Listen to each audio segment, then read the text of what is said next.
We'll get started. So welcome to the last technical session of this conference. Hope you guys have had a good time so far, got a chance to learn a lot. Obviously, we're here even after the conference, so if you have any questions, feel free to grab me, grab anybody from our team, even grab Chris, who's going to do a lot of the technical demos that we showed you during lunch and kind of deep dive into it today. So my name is Parag, for those who haven't met yet.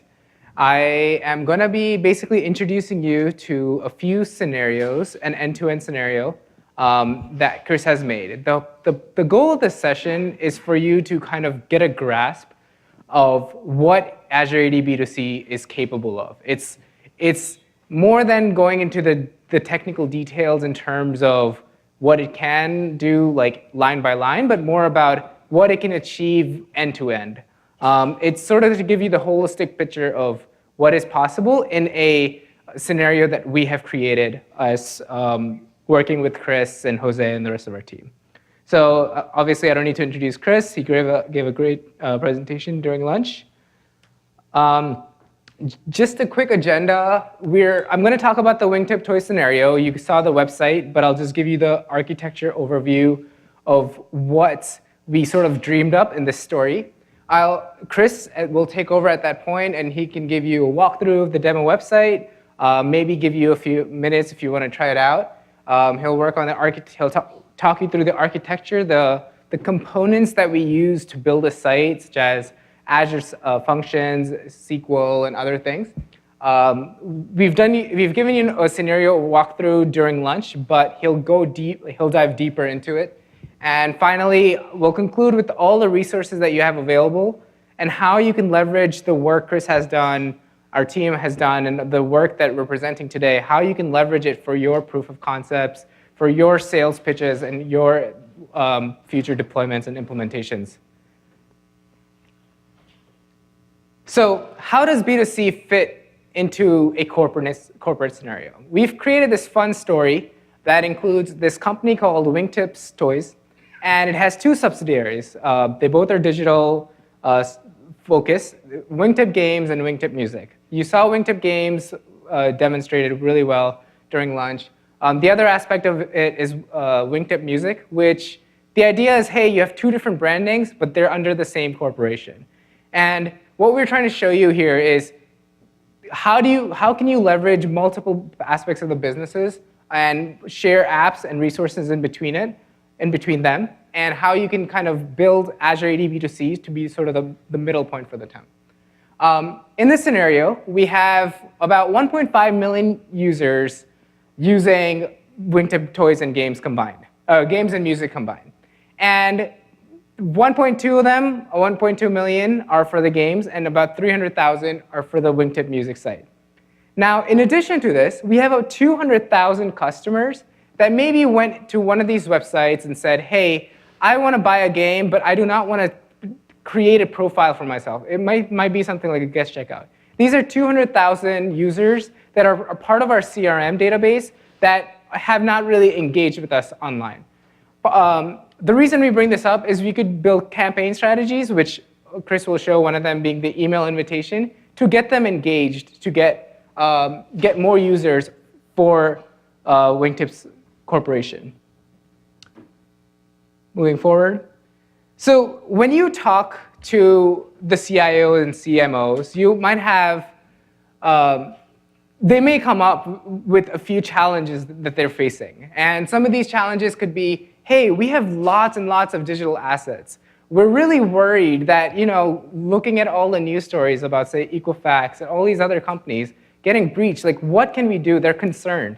And they don't want that to happen to them. It's bad PR, it's obviously terrible for their business. And then they're also dealing with a lot of partners, but they're just not able to complete their goals and their commitments when they talk to these partners because their infrastructure might be failing, or it might be aged and there's just some capabilities they can't do. And another challenge they're seeing is customers are leaving. They don't know why, but the sign-up rates might be lower than before, or sign-in rates are even lower than before. And obviously, scaling is a huge issue. As any company owner knows, like the one thing they really want to be is in a high growth phase, but if you can't scale, like that's sort of limiting your business.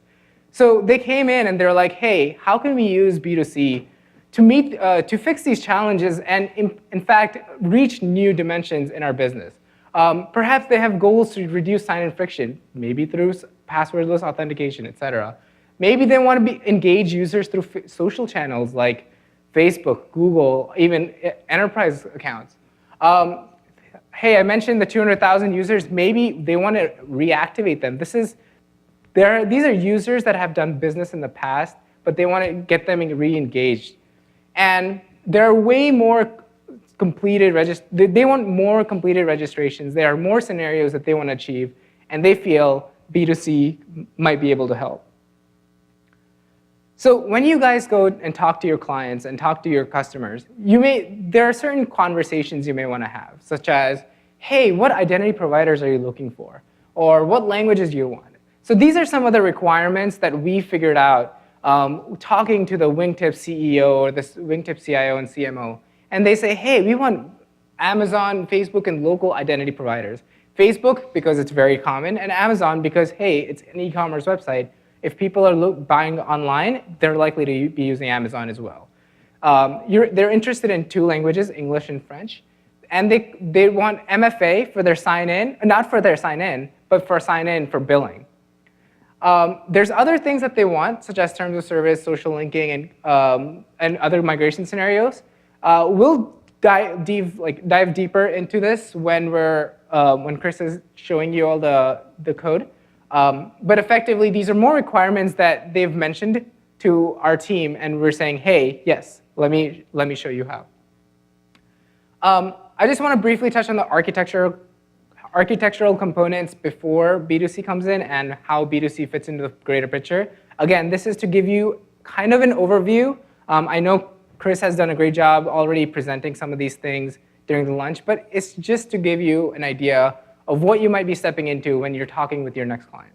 So in this case, when Wingtip's toys came up, they're like, hey, look, we have 2 applications, Wingtip Games and Wingtip Music, and they both have a billing service, independent billing services. There's no single sign-on capabilities right now between the 2 apps, and right now they're using a SQL database to manage these users' identities. As we all know, this is, it could be exposed easily. There's a lot of weak points, and it's not an identity service, so kind of moving off SQL is one of their goals. Another thing they have is a CRM database. They have all these extra information about all the users that they have, and they want to maintain it. And lastly, they have an email service that they're using as a way to engage with their customers and as a way to market. Now, B2C doesn't replace these, it complements them. It adds in and fits into the picture to bring in more capabilities. So as you can see, now we've split apart the billing service to be its own application that is now shared by Wingtip Games and Wingtip Music. Billing can now be a thing that they can use single sign-on for, as well as between Wingtip Games and Wingtip Music. Furthermore, they've added Wingtip Toys here as a new portal that administrators can manage. If you remember earlier, Chris was showing you the user screen to show you who's migrated and who's not. That is their administrative portal. Now, all these services talk to B2C, and B2C then can talk to the email service. It can connect with the email service. It can connect with the CRM, and it can connect with the legacy SQL database. The reason it's pointing to the SQL database is to show you, hey, if the users that are trying to sign in can't sign in, have not registered and are not a user object within the B2C tenant, that it will go out, make sure that the username and password that they've signed in with is the same, and basically use the database as an addition when signing in as part of the migration story. So quickly running through built-in and custom. If you're about to use the site, you could say, hey, look, you can use built-in policies to do a very quick proof of concept, or you can quickly dive deep into the second phase of showing how you can do so much more with custom policies. This is a quick look at what you can achieve in both scenarios, but we'll dive deeper after the walkthrough that Chris will do. So take it over.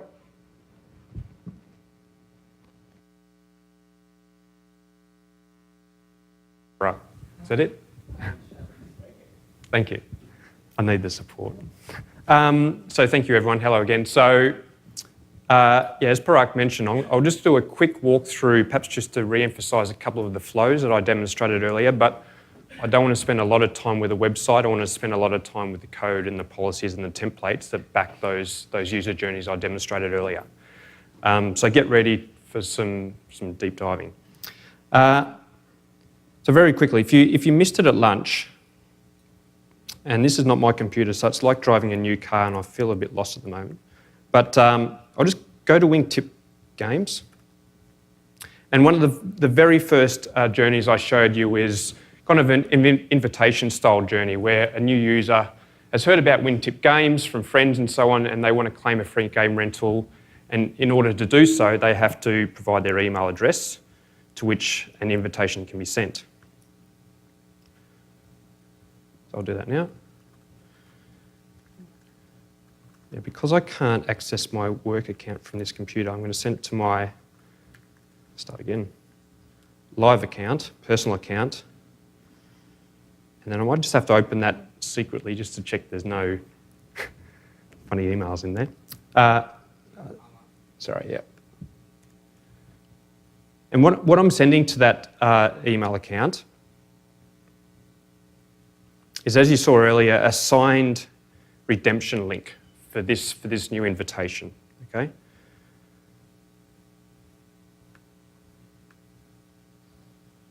So I'm going to go to outlook.com, and I will literally just go blank for a moment. Excuse this. Sign in. And the reason I want to demonstrate this is because this particular invitation journey contains a number of different kind of tips and tricks that you might want to use for yourselves, including how you can provide claims to a B2C user journey that you have collected from the user prior to that journey starting, okay? Now, in this particular scenario, like I demonstrated earlier, the claim that we want to use as input to this invitation journey is the email address to which we've sent the invitation link, okay? So that's a claim we've already verified about the end user that we want to invite and enable them to sign up. So I'm just going to get rid of...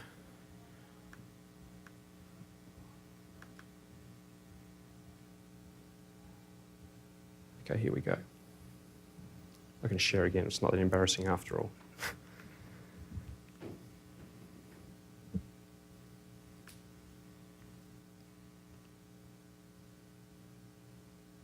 Okay, so this is the invitation email.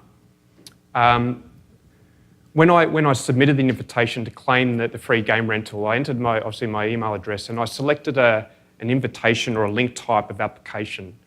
There's two options in that drop-down list, application and policy. An application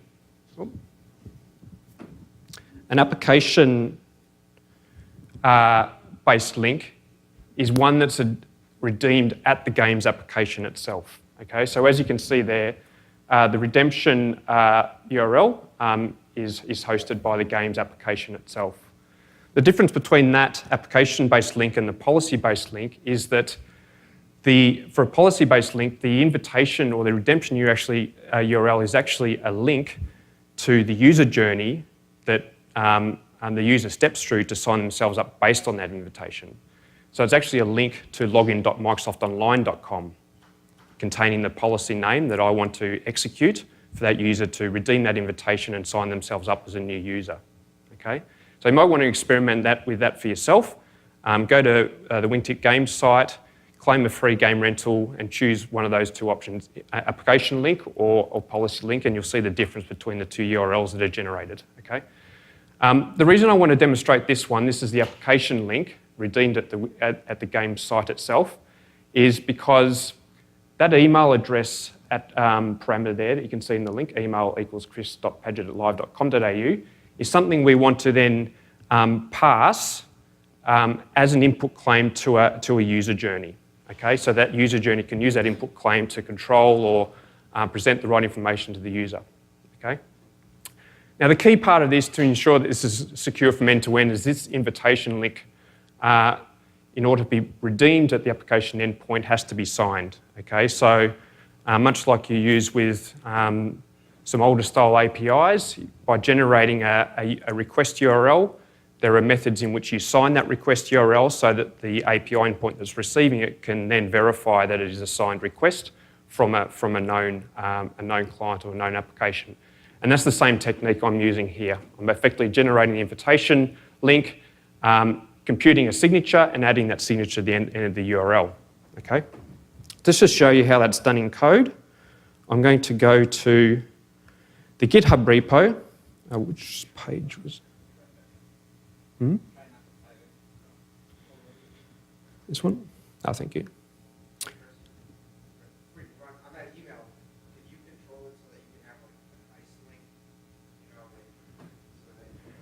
Yeah, of course. I'll show you the code that sends that that invitation message in a moment. But effectively, I just basically rendered the raw URL. So when you receive it, you can kind of determine what it includes. Yep. Otherwise, you could click here to sign up or something. You were controlling the email? Yeah. Yeah. Yes, it's in this case that there was an email service kind of third-party service that Parag mentioned in the bottom right corner. That happens to be SendGrid in this particular example. So I'm creating the invitation message containing the invitation link that I've signed, and will redeem at my own endpoint and just sent that via SendGrid, okay, to the end user. This is the GitHub repo I mentioned earlier today. So if you go to aka.ms/aadb2c demo code, you'll be redirected to here. Okay, we'll have that link later in this deck for you. What I want to show you is, actually I was going to show you the source. We'll come back to the structure of this repository a little bit later. So I'm going to go under the source folder, whoops, and go to the games application. It's an ASP.NET web application. And the controller that I've implemented to generate the invitation message is this invitation controller. If I scroll down to the create action method, just down here, hopefully you can see that. So this is the create action method, and the view model contains the email address that the user has entered and the drop-down selection that they've chosen, either an application link or a policy link. And if it's an application link that they've chosen to send to their email address, then effectively we're going to call a private method of this class to generate that signed redemption URL. Okay. Now that redemption URL was not only signed, but it had a couple of other parameters included in it to effectively set a time at which that invitation link will expire after a day or an hour. You can control that for yourself. Okay. So it effectively generates the signed redemption URL, and then uses a SMTP service that I've injected into this class to send the invitation email to the email address that's been entered by the end user, and that's about it. Okay. So to answer your question, in the implementation of that service, it creates the email message and sends it via SendGrid. Yep. Now, when the user receives that invitation link and opens it, so I'll just go back to here and I'll copy this, and I'll just return to this one. Okay, so this is now being redeemed at the application endpoint, which there's no user interaction for that. Because it's the signature's been verified, it's an active link, it hasn't expired.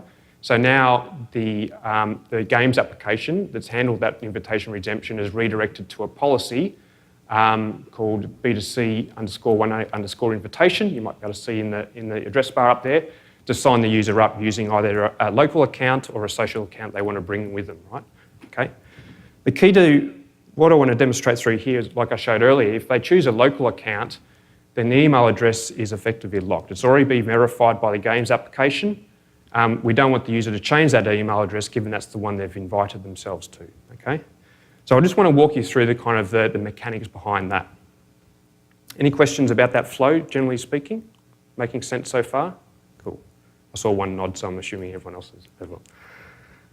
So let me return to the code. I'm going to scroll down a bit further in this invitation controller to this action method, redeem. So when I click the link or open it in the browser window, it was handled, that redemption was handled by this controller action method, and the parameters on the invitation link were passed in as these arguments here. Okay? The email address, the invitation link can only be used between these two times, and this is the signature.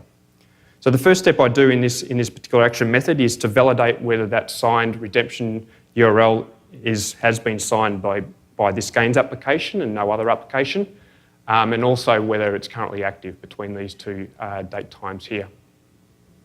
If it is valid, then what I do is effectively set up an OWIN authentication challenge. Okay?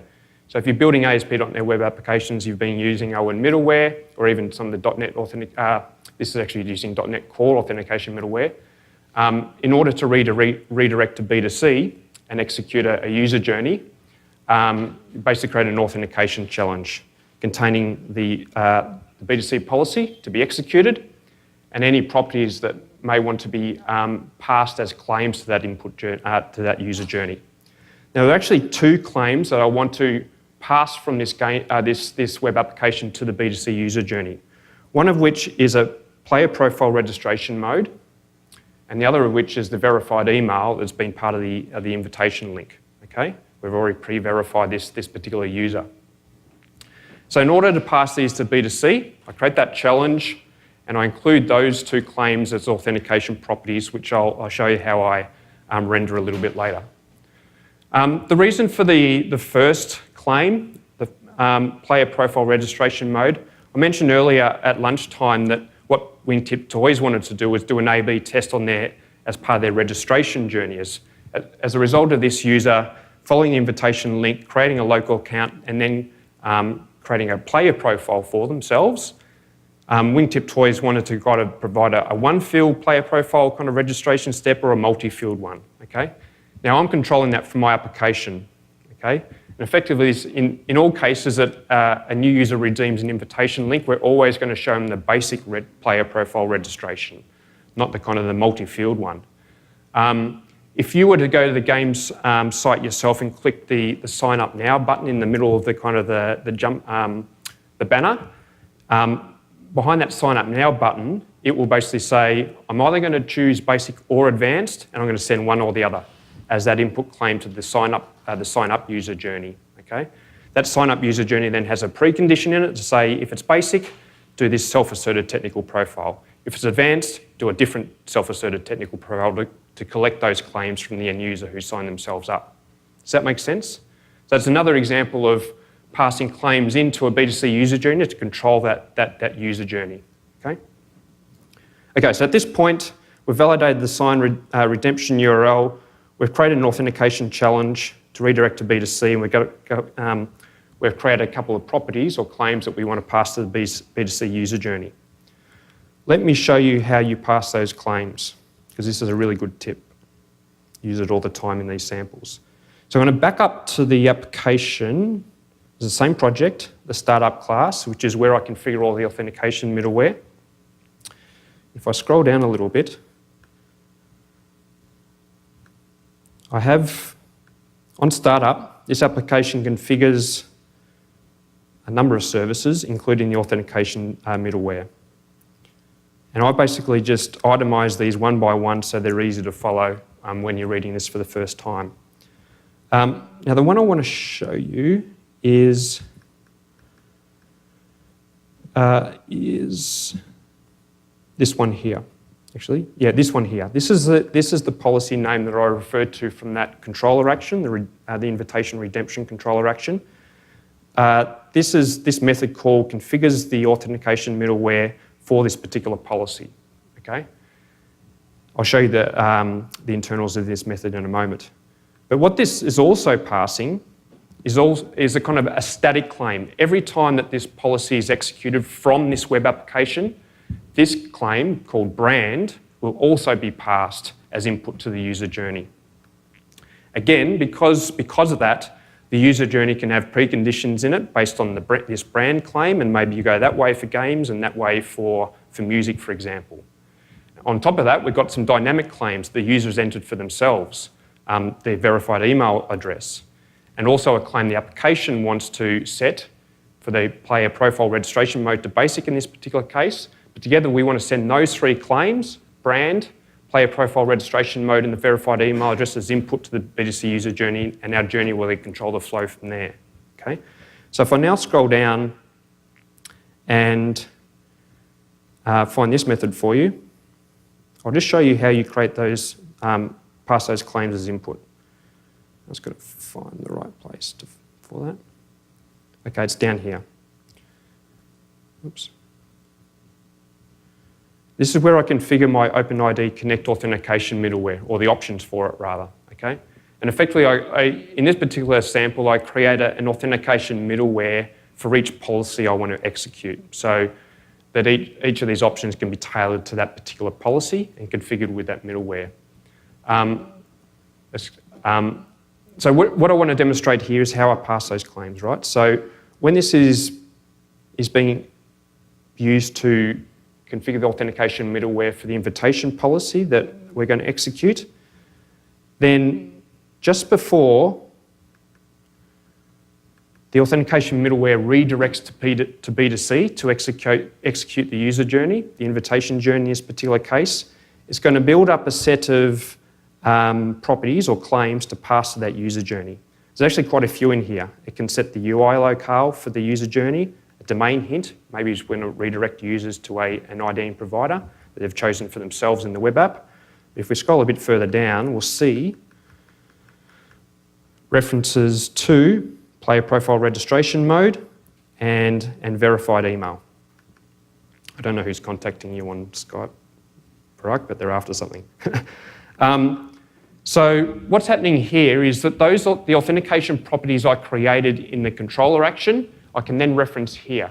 Okay, so in that if condition on line 383, it's a little hard to see, I check whether there's an authentication property called player profile registration mode, and if so, I create a new claim object containing its claim type and its claim value, basic or advanced, for example. Similarly, if as part of the authentication challenge, there's an authentication property called verified email, I create a new claim object containing the claim type and the value that we've received from the end user via the invitation link, chrispadgett@live.com.au, okay? So I'm just then adding that to creating these claim objects and then adding that to a list of claims that I want to then basically supply in a signed JWT that I can then pass to the user journey. Which can then receive that, verify that signed JWT, and use those claims in that signed JOT to control the user journey. Okay? Is it making sense so far? Yep, cool. I got a thumbs up this time, so even better. So I'll show you how to create that signed JOT. A bit further down here, just got to find it, is this method call here. So all the claims I want to pass are in this list of claims here. I call this method to create a signed or a self-issued JOT, JWT, and I'm going to sign it using the application secret that I've created for this games application, which will be different to the secret that's been created for the music application and other applications that are used by Wingtip toys. Okay? So there's a few parameters in here that have to be provided in order to create and then sign the self-issued JOT, but that's the essence of it. Create one of these containing some claims and sign it with the application secret that's known to B2C as well. Does that make sense? Yep. That internally creates self-issued token is just using the JWT security token handler class to create that security token and then sign it with that secret. Yes? Is this code currently in the samples on an Azure sample? Yes. Including this piece? Yes. So just, again, in the games application, there's also in the music application project, in that startup class, you'll find all of this, okay? The actual code for that method is further down here somewhere. So I won't go through it in infinite detail, but just give you the guide. Here it is here, uses that security token handler, these are the signing credential, or the signing credential that's used. Actually, sorry, just further down. And effectively, if you're used to using JWT security token handler, then this will be familiar too. Okay, and effectively, it creates the JOT, having been signed, and writes that as a token string. We can then pass to the user journey. Okay, that token string, if I scroll all the way back up, how do you pass that, you might ask, is passed using these two query string parameters here. So in the redirect to B2C, we not only add the P query string parameter a bit further up in the code, but we add these additional query string parameters.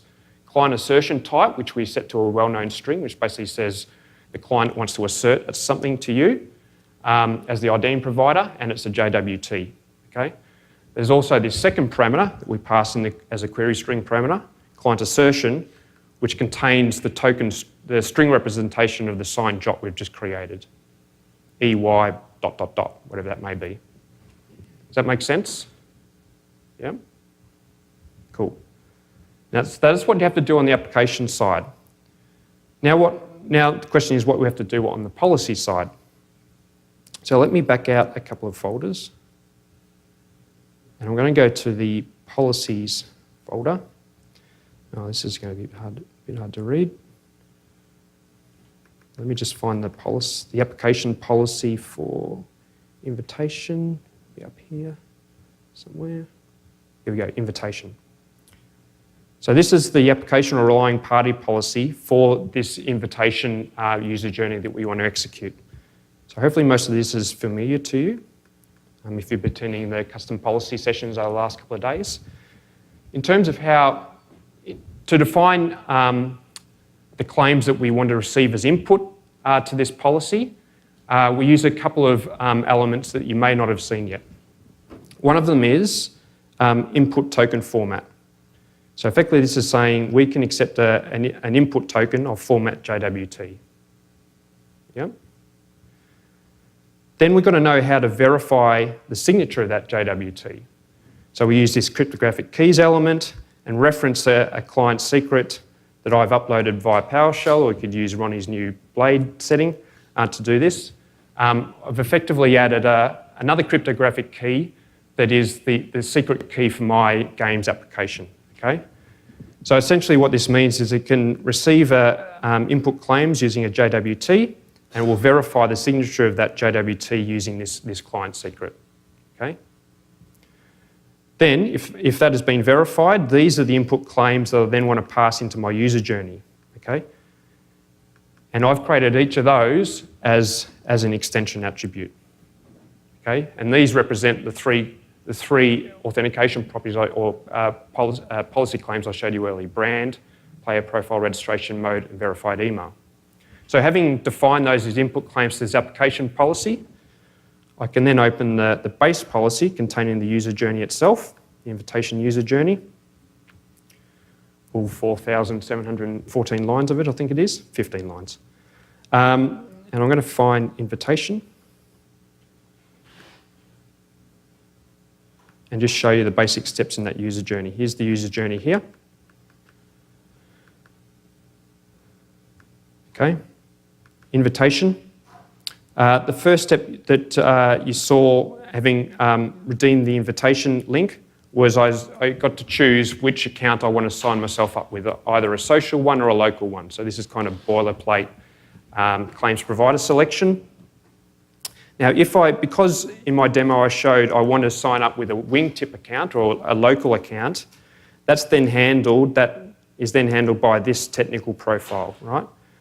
And this technical profile is going to present a registration page to the end user, like I showed you a bit earlier, with a verified email address, rather than an unverified one, which, as you might have seen in a lot of the built-in policy, you've got to enter your email address, click a verify button, receive the verification code, copy and paste it, click the verify or send code, and then verify the code, and then we know that you own that particular email account. I've already done that by sending the invitation link. So let me navigate to this technical profile. Here it is here. And this is a self-asserted technical profile. Omar mentioned the different protocol and handlers earlier. And it uses as an input claim the verified email, which I've passed in as an input claim to the user journey from my games application. And then the rest of this is output claims as part of that registration, that first sign-up step. So it includes the verified email, the password the user wants to sign up with, and their display name, for example. Also at the bottom of that page was a terms and conditions checkbox. I've set that to required, which requires means they have to check the box in order to continue. That's a way of kind of collecting consent or agreeing to terms of use when the users sign themselves up for the first time. Okay? That's beside the point. Does that make sense so far? So the games application sends an invitation link. It's been signed so it can be redeemed and verified by the games application. The invitation link contained an email claim to which the invitation message was sent. That claim, in effect, has then been passed as in a signed JOT to an application policy that executes this user journey, and that incoming claim, extension _ verified email, can then be used in that user journey to present to the end user or control the flow potentially as well. So there's a lot happening there, right? But it's a good reference if you have a scenario that's similar to this. The one thing I just do want to point out is extra step is this one here, or extra consideration. So if you attended the last session with Omar, I showed you how you write a new user to the Azure Active Directory that backs your B2C tenant. When you write a new user, you want to write the email address into the sign-in names array, okay? So that user object that has that sign-in names property has a type of email address and the value of what the user's entered, okay? Now the claim that's used to write that sign-in name value of type email address is the email claim, not the verified email extension claim that I've created for myself, okay? I use this as an input claim, or in fact as an output claim, because I've created it, I've defined it as a read-only claim. It would only ever be presented to the end user in a read-only text box, okay? I don't want them to change it because I've already verified it. But in order to write this user to the directory, which is performed by this validation technical profile down here, I need to effectively, as an input claim transformation, create the email claim from the extension claim, the verified email claim that I've passed into the journey itself. Okay, so it's kind of a little step that just happens before the user actually clicks the sign up button or is presented with the sign up page, in fact, to create that email claim from the one that's already been verified and passed into this user journey. So when we write that new user to the Active Directory store, I can use the same technical policy profile for that, however I create the end user, either with an unverified email address or in this particular case with a verified one. Okay? Yes? Yep, thank you for asking. I go and find this, go up to the very top. Here it is here. Here's the claim type that I've created. Oh, I won't highlight that because it's a bit hard to read. Claim type, ID, extension _ verified email. Down the very bottom there, user input type, read only. Can you see that? You're looking over someone's shoulders, so I'll just scroll up for you. Line 440, user input type, read only. So that controls the presentation of that particular claim in a self-asserted technical profile. Okay. Now, the other reason I separated this verified email address from the verified email claim from the email claim is that even if you present it as a read-only field to the end user, they can go and fiddle with the value via their browser tools, right? So that's why I wanted to create the email from the verified email before it's presented and presented to the end user. Even if they tamper with it, it won't affect the email address that's actually written to the Active Directory store itself, the one that I want them to sign up with. Okay? So that separation was quite important. Any other questions on that?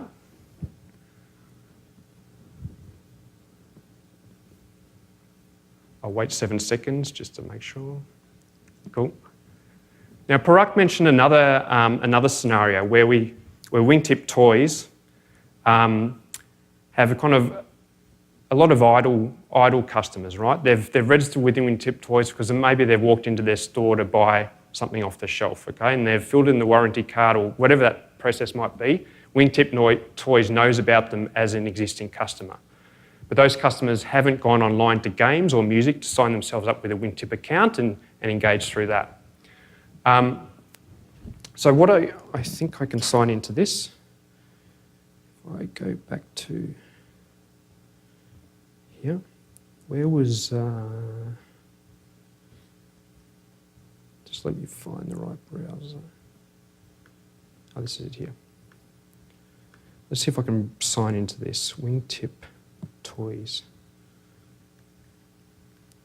So this is the administration site that we've created for Wingtip Toys. I talk to it like it's actually a real customer, but it's not, of course. Right, so this is used for use by Wingtip Toys staff. Okay, and there's actually in the navigation bar to the left there, there's a number of kind of auditing tools and reporting tools that we're using the Azure Active Directory B2C APIs. We're using those to pull information about authentication count summaries, for example, user journey summaries, just basic reporting. As part of the GitHub repository, there's also a reports folder at the root level that contains a PowerShell script that downloads the same data, the raw data, and a Power BI template that allows you to visualize that in Power BI desktop, for example, so that we can take this data and present it in graphs and so on and so forth. So you may want to check that out as well. The tab I want to show you is the users one. And the reason I want to show you this is at the top of this, there's a legend bar that we've added here that kind of describe all the actions that you can perform against the users that are listed below. One of those actions is activate. And this scenario talks to the earlier example of where a customer exists in a CRM system, but they haven't registered online. So we want to effectively, as part of an marketing campaign, activate their account. Okay, that means sending an activation or invitation style link to them because we know their email address, and if they follow that, they'll sign up via a similar journey which I showed you via the invitation link. Okay. Now to actually do this, if I scroll down and find an account, actually I can't use the same account, but if you want to try this for yourself, someone in this room must own some of these accounts because they look like familiar names. But what you have to find is, well, first of all, we can create a new user, okay?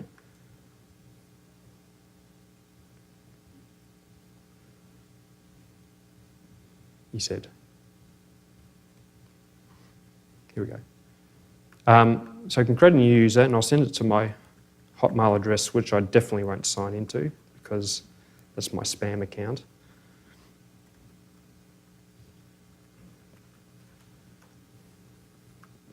Oh, this is also another scenario where if there's profile information about the customer that you want to migrate to B2C, player tag being an example of one of those, then again, if you know about the user profile from their customer profile in the CRM system, you can also migrate that to B2C at the same time you migrate their account. Okay?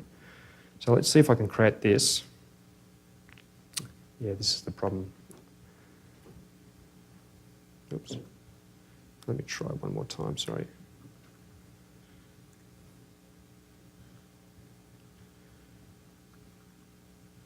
I think we're going to choose a strong password in here. No, sorry about that. What I want to show you is, let me see if I can find one. So I'll just go back to the user list. If I scroll down, well, actually, most of these are in an activation state. Here's one here. In order to activate an account, effectively we want to go through a migration step and then activate them. So that's why for some of these accounts that I've listed here, such as those that haven't been migrated, like the one in the middle there, I have to migrate them first so that I effectively create a local account for them with a random password in this case, and then I can send them an activation link. So you wouldn't want to do this manually, of course, if you have hundreds of thousands of customers that you want to activate and migrate. But you could obviously easily automate this. You read all your customer records, migrate or create a local account for them in the B2C directory via the Graph API, effectively migrate them online, and then from that send them an activation link. And the logic behind the activate button is similar to what I showed you behind the invitation flow that I showed you earlier. It's just that you know that the user's not entering their email address, you're supplying it in order to send out that email, that activation email to them, which invites them to sign up and start engaging with some games and music online. okay? So that's another scenario that follows a very similar pattern that I showed you for invitations. Any questions on that? Right.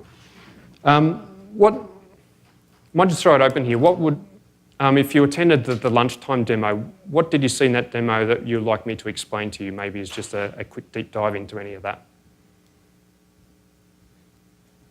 There must have been something, surely. Please. Yep. Authy. How many people use Authy? Every time thank you, 2. Every time I mention it, people go, who? What?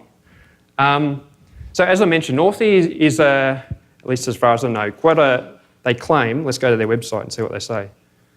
They claim to be the world's best two-factor authentication app, best rated, okay? So the scenario here is that, there you go, best rated app. The scenario here is that as an Authy user, you can download one of their applications, and they have an Android application, an iOS application, and as I mentioned earlier, a Chrome extension, okay, which is what I installed on my local computer. And so I download the application. When I open it for the first time, it asks me to sign myself up to Authy, and I've got to sign myself up with an email address and a phone number that they then verify, okay? And as a result, then that Authy app, the authentication app, has some tight integrations into Slack and Twitter and a number of other kind of social sites that is automatically enabled for you if you then sign up to those sites or want to sign in using your Authy credentials as well. But I guess the question is, how would you integrate this into a B2C scenario?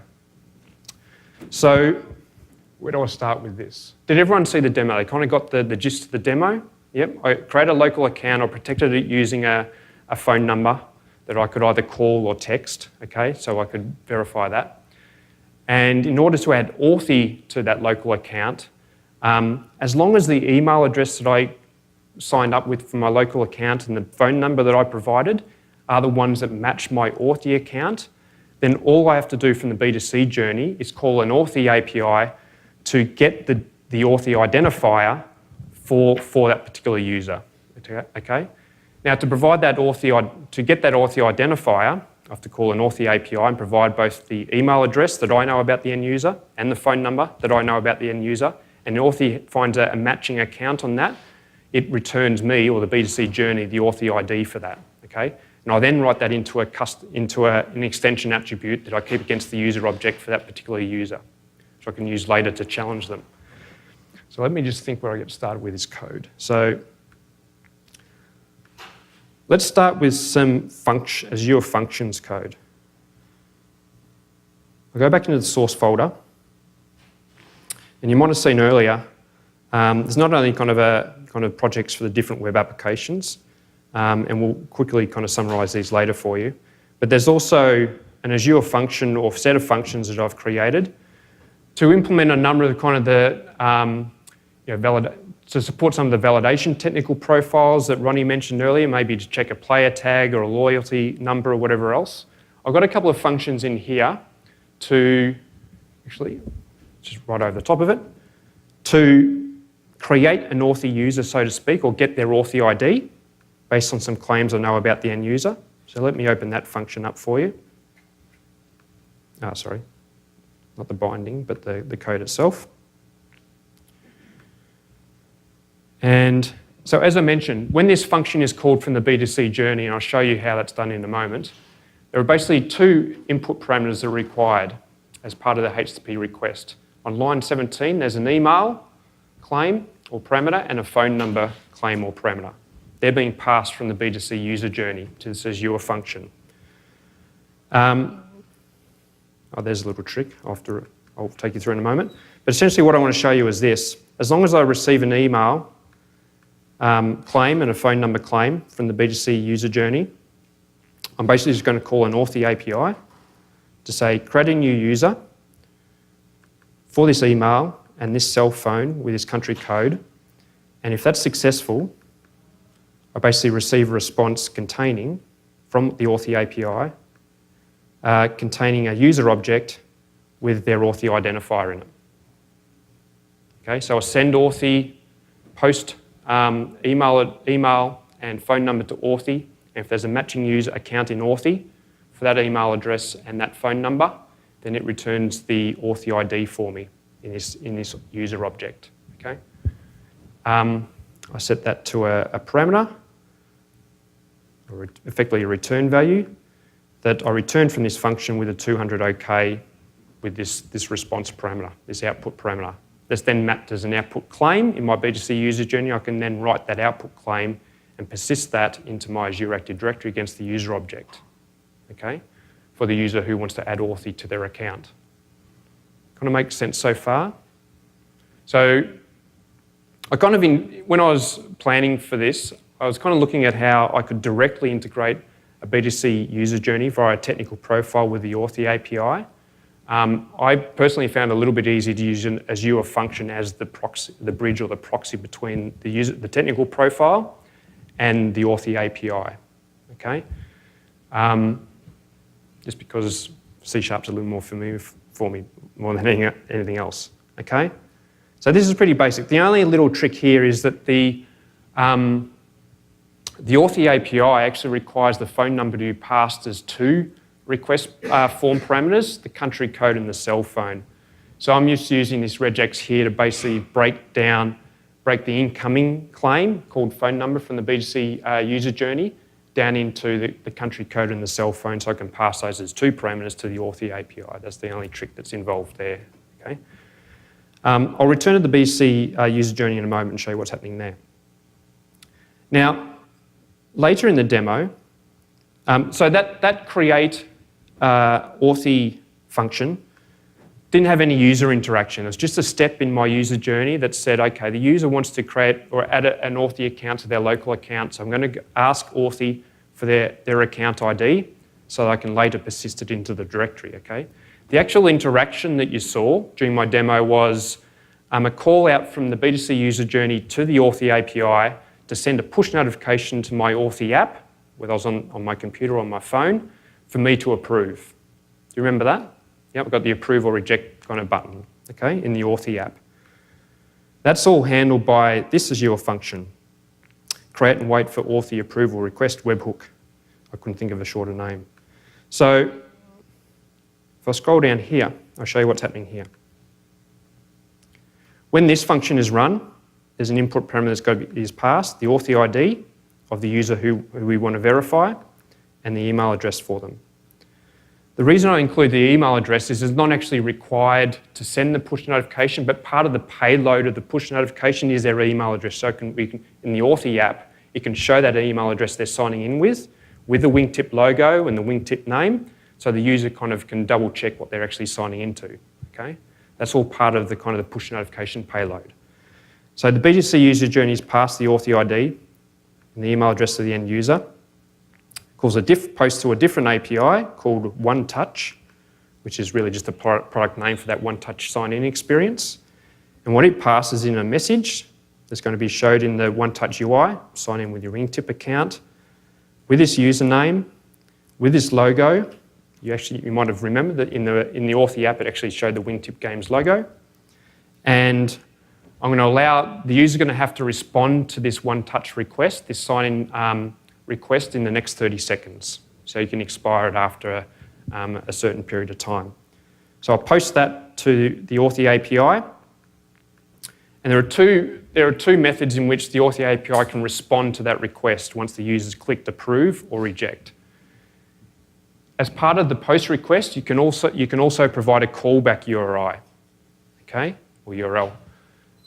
So after posting it, effectively that operation is complete. The user will interact with the Authy application to approve or reject the sign-in request, and as a result, the Authy API will call you something else back that you host, so you can handle the result, either an OK or a not OK. That doesn't really work with the B2C user journey because we're actually at a step where we're waiting for the user to respond to the push notification, okay? And we're going to wait up to 30 seconds basically. So the non-callback method is effectively this Azure function goes into a long poll kind of loop, at most for 30 seconds. So after posting the OneTouch request to Authy, Then every 3 seconds, just ask Authy, has that one-touch request been responded to by the end user? While we're waiting for it, obviously the result is not yet. Once the user has responded to it, we get a result back to either say they approved it or they rejected it. Okay? And so that's what the bottom half of this function does. Scroll down to that. Scroll even further down.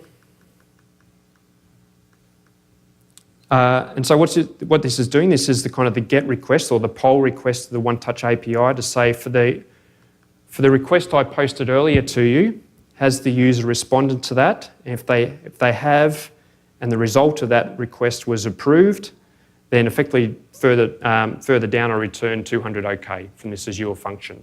We can proceed with the user journey.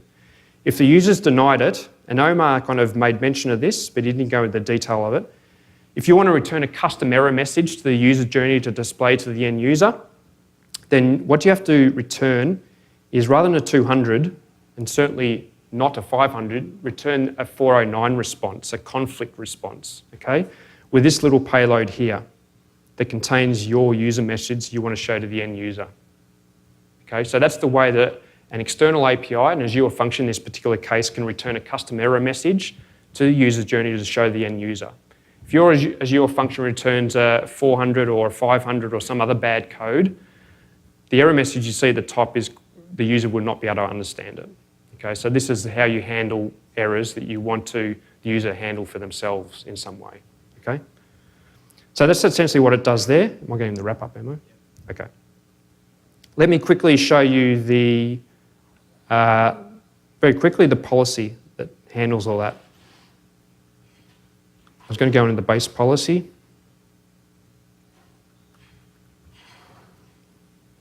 Okay, so here's my extension attribute or user attribute that I use to track the Authy ID for a user object. I define that. I've just got to go down to, so let me find this one. Okay, so here's the technical profile that's used for a user to log in with their Authy code. In the second part of this demo I showed you earlier, there's one part to register their Authy account with their Wingtip account.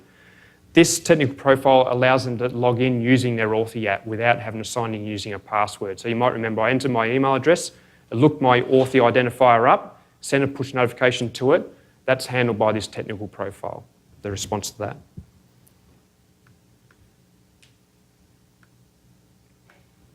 Oh, actually, I want to find. Let me just quickly show you the claims provider that represents Azure Functions. And there's quite a number of those.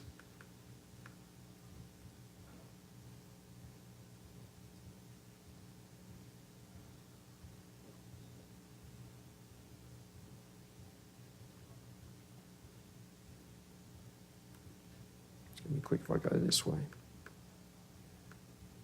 No, not scrolling for me. 2 fingers.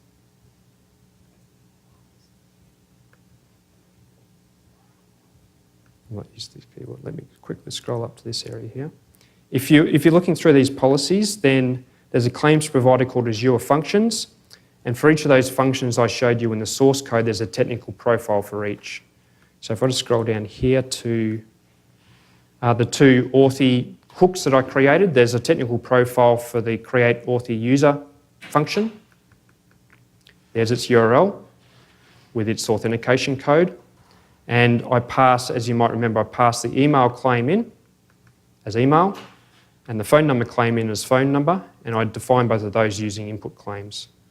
Now the result of that create Authy user function was an Authy ID. So I then specify that as an output claim. Okay, it's returned as this, in the response payload as this property. I then map it to this extension claim that I defined at the top of this base policy. So when you're looking through this code, there's quite a number of functions to send emails, to generate secrets for authentication apps such as Google and Microsoft, to verify one-time passcodes, to verify Authy sign-in requests. A lot of that's been encapsulated in Azure Functions and then represented as technical profiles in the base policy, if you're looking where where to find to get started with those. Happy to take some further questions later if you're interested.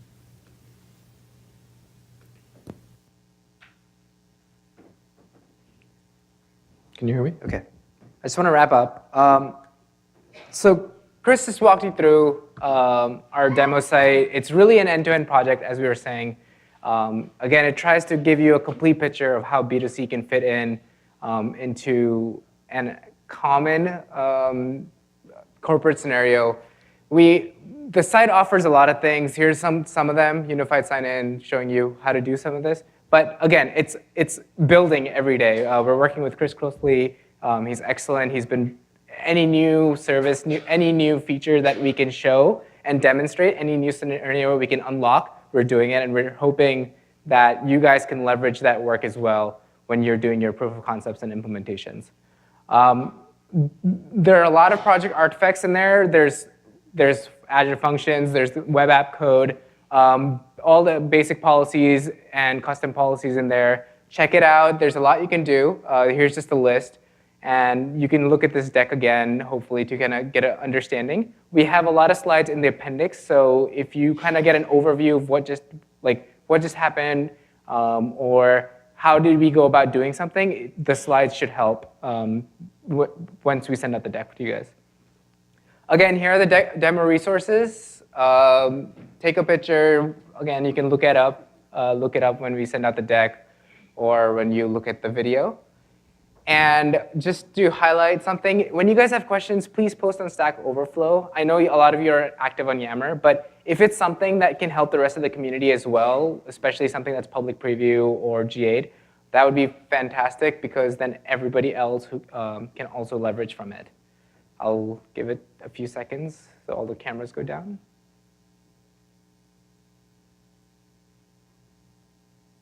Again, and the demo site here is aka.ms/AAD B2C demo, and the code is AAD B2C demo code. Cool. 3, 2, 1, perfect. OK, sorry for taking so long, and thank you so much for coming. I hope you guys got a lot out of this conference. We're here for you. We'll be here after this session.